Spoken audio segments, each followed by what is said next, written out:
The suspect in this case was called evil, and the judge said in handing down his sentence, the 20 to 40 years he is sending him to prison for is to protect everyone, especially given the crimes they say that Damon Smoot has committed since the killing.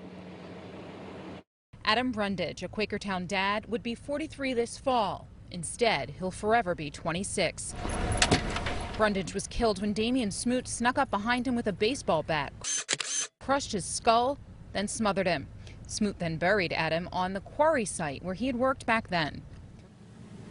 Adam had no funeral, no gravestone, no family to be able to say their proper goodbyes. Not for nearly 16 years until Smoot confessed, and at that point, police were already looking at the case again and visited Smoot in jail.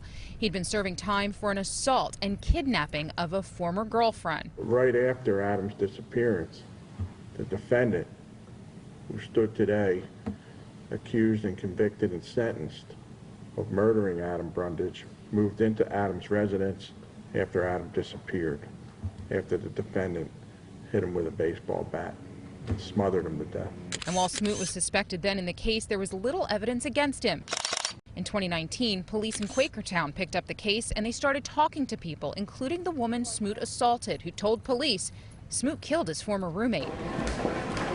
In court today, Adam's family pleaded with the judge to hand down the maximum sentence, saying for 16 years they wondered why Adam never came home and said Smoot lied over and over to protect himself in the case, only taking a deal now to avoid life in prison. Smoot told the court that he always thinks of what he did back then. It sounds like it was self-serving to me, but in the end, he's the one that has to live with it, not us. Unfortunately, Adam's family had to suffer the consequences as well. In handing down his sentence, the judge told the court, "This is as close to justice as we can get." The judge also says he can't understand how a simple argument turned deadly so quickly, and he warned Smoot that if he goes back on the deal he made with prosecutors, he could not only face the possibility of life in prison without parole, but possibly the death penalty as well. Reporting live in Doylestown, Deanna Durante, NBC 10 News.